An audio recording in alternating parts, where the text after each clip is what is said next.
નમસ્તે, મારું નામ છે રોહિત કૌશિક કુમાર. આજનો ટોપિક છે આપણો હેડ હાઇગ્રોમીટર. તો આપણે હેડ હાઇગ્રોમીટર શું છે એ જોઈશું. હવે આપણે એની ડેફિનેશન જોઈશું. તો હેડ હાઇગ્રોમીટર એક સાધન છે જે હવાને ભેજને માપવા માટેનો એક પ્રાણીનો વાળનો ઉપયોગ થાય છે. તે કેવી રીતે કામ કરે છે તે આપણે જોઈશું. તેનું સિદ્ધાંત એવું છે કે જ્યારે ભેજ વધે છે ત્યારે વાળની લંબાઈ વધે છે, જ્યારે ભેજ ઘટે છે ત્યારે વાળ સંકોચી જાય છે. હવે આપણે જોઈશું એનું કન્સ્ટ્રક્શન કે કેવું શું હોય છે.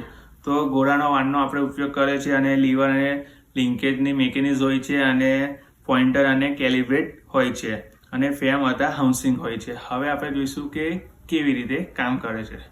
તો સૌપ્રથમ આપણે જ્યારે હવાનું ભેજ વધારે હોય છે ત્યારે વાળની લંબાઈ વધે છે અને જ્યારે હવાનું ભેજ ઘટે છે ત્યારે વાળ સંકોચી જાય છે અને વાળની આ લંબાઈને લીવર અને મેકેનિઝમ સાથે જોડવામાં આવે છે અને વાળ લંબાઈ અથવા સંકોચી જાય ત્યારે પોઇન્ટર સ્કેલ પર ખસે છે અને સ્કેલ RS % પર દર્શાવે છે. હવે આપણે જોઈશું એનું ફાયદા અને ગેરફાયદા.